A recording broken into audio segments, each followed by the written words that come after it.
Supreme court ने नैब तरमीम का लदम करार देने के फैसले के खिलाफ वफाकी हुकूमत की अपीलें मंजूर कर दी। सुप्रीम कोर्ट ने नैब तरामीम बहाल कर दी हैं। सुप्रीम कोर्ट ने नैब तरामीम का लदम करार देने के फैसले के खिलाफ वफाकी हुकूमत की अपील मंजूर कर ली। सुप्रीम कोर्ट ने नैब तरामीम को बहाल कर दिया है। अब से कुछ देर कबल फैसला महफूज किया गया था और अब यह फैसला सुना दिया गया है और सुप्रीम कोर्ट ने नैब तरामीम का लदम करार देने के फैसले के खिलाफ वफाकी हुकूमत की अपील मंजूर कर ली है। सुप्रीम कोर्ट ने नैब तरामीम भी बहाल कर दी हैं। तो ये पेशरफ्त हुई है जिसके मुतालिक आपको अपडेट करें। हसीब मलिक हमारे साथ मौजूद है, मजीद इससे मुतालिक तफसीलात उनसे लेंगे। हसीब, आगाह कीजिएगा।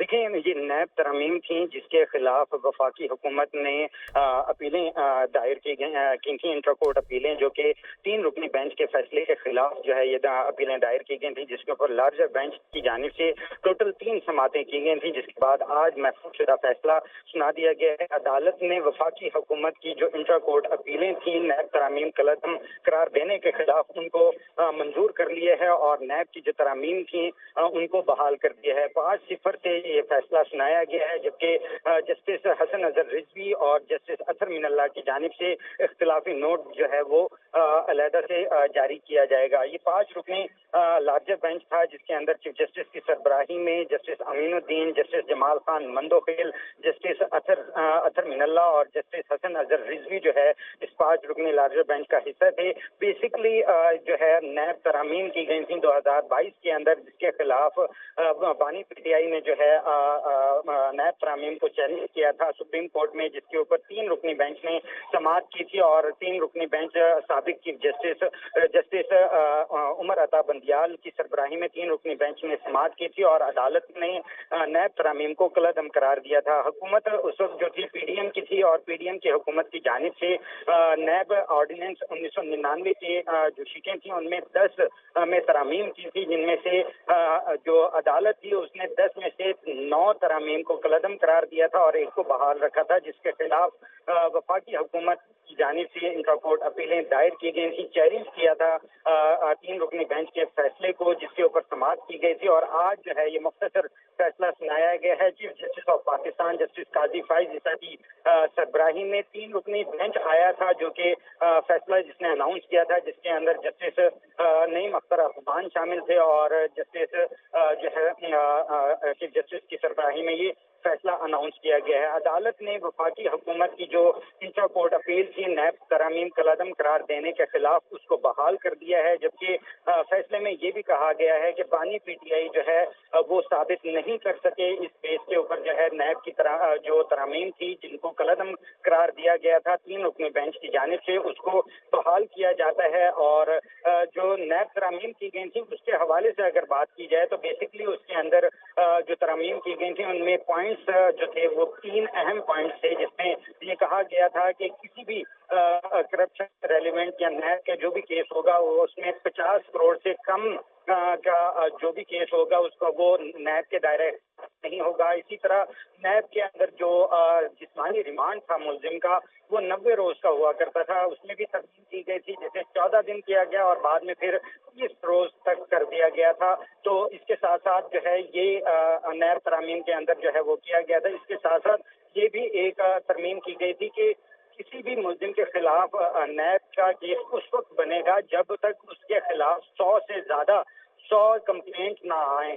तो उसके अंदर जो है जिसके खिलाफ 100 से कम कंप्लेंट होंगी तो वो भी नैब के दायरे इख्तियार में नहीं आएगा। तो ये तरामीम की गई थी जिसके खिलाफ जो है बानी पीटीआई ने सुप्रीम कोर्ट से रुजू किया था और नैब तरामीम 3 रुकनी बेंच ने जो है वो कलअदम करार दे दिया था, जिसके बाद वफाकी हुकूमत की जानिब से इंटर कोर्ट अपीलें दायर की गई थी और प्रैक्टिस एंड प्रोसीजर एक्ट के तहत जो है ये इंटर कोर्ट अपील दायर की गई थी। उसके ऊपर समातें हुई, वकला ने दलाइल दिए। बानी पीटीआई क्योंकि अडियाला जेल में कैद थे, वो भी क्योंकि कंप्लेनेंट थे और रिस्पोंडेंट थे, तो उसमें वो जो है वीडियो लिंक के जरिए अदालत में पेश होते रहे हैं। और इसके साथ साथ अदालत ने बानी पीटीआई के साबिक जो वकील थे ख्वाजा हारिस, उनको भी सुना था और वकला के दलाइल मुकम्मल होने के बाद ये फैसला महफूज किया था 6 जून को, जिसके बाद जो है ये आज महफूज शुदा ये फैसला सुनाया गया है। अक्सरियत ये फैसला है फुल 5 रुकनी जो बेंच था 5 के 5 जजेस ने जो है नैब तरामीम जो कलअदम करार दी गई थी उनको बहाल कर दिया है। जी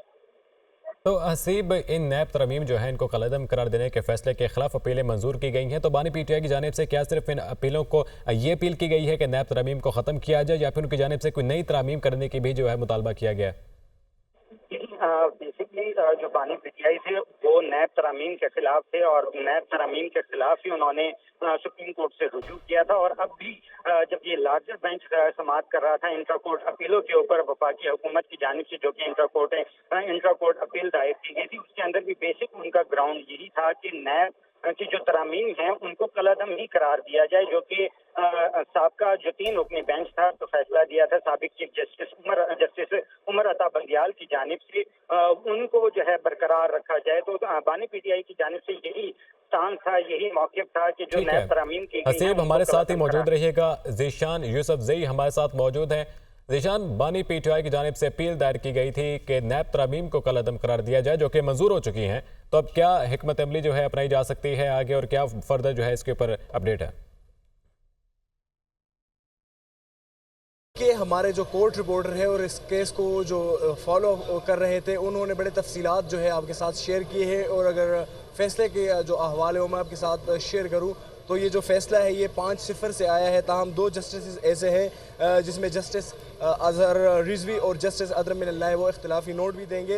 ये जो फैसला है चीफ जस्टिस की सरबराही में 5 रुकनी बेंच ने सुनाया और उन्होंने जो है वफाकी हुकूमत की नैब तरामीम कलअदम करार देने के खिलाफ इंट्रा कोर्ट जो अपीलें हैं वो उन्होंने मंजूर कर दी। और सुप्रीम कोर्ट की जानिब से ये बताया गया कि बानी पीटीआई जो है वो साबित नहीं कर सके कि नैब तरामीम जो है वो गैर आईनी है। और अगर इस केस के तफसीलात में आपके साथ शेयर करूँ तो ये जो है नैब के तरामीम थे जिसको जो है वो चैलेंज किया गया था। और इसमें जो है वफाकी हुकूमत ने 2022 में नैब के कानून में तरामीम की थी। जो बानी पीटीआई उनकी जानिब से नैब तरामीम जो है वो 25 जून 2022 को सुप्रीम कोर्ट में चैलेंज किया गया था। और 15 सितंबर 2023 को साबिक चीफ जस्टिस उमर अता बंदियाल ने नैब तरामीम जो है वो कलअदम करार दी थी। साबिक चीफ जस्टिस उमर अता बंदियाल की सरबराही में 3 रुकनी बेंच ने तरामीम कलअदम करार दी थी। जस्टिस मंसूर अली शाह ने अक्सरियती फैसले से इख्तिलाफ किया था। इसके साथ साथ वफाकी हुकूमत ने ये जो फैसला है उसके खिलाफ 17 अक्टूबर 2023 को इंट्रा कोर्ट अपीलें जो है वो दायर की थी। और वफाकी हुकूमत की जानिब से प्रैक्टिस एंड प्रोसीजर के जो इंट्रा कोर्ट अपीलें हैं उनको दायर किया गया था। वफाकी हुकूमत, अगर मैं आपके साथ मज़ीद तफसीलात शेयर करूँ तो हुकूमत की जानिब से जो है वो मखदूम अली खान पेश हुए थे। इस केस में बानी पीटीआई भी अडियाला जेल में मौजूद थे, लेकिन बज़रिए वीडियो लिंक पेश हुए थे और इसका फैसला जो है वो महफूज किया गया था, जो आज सुनाया गया। जी ज़ीशान, अगर तो ये तमाम अपीलें मंजूर कर दी गई हैं और फैसला भी उनके हक में आ जाता है, तो क्या जो पहले से जारी मुकदमात थे वो खारिज कर दिए जाएंगे? नई तरमीम के तहत ये मुकदमा दर्ज होंगे?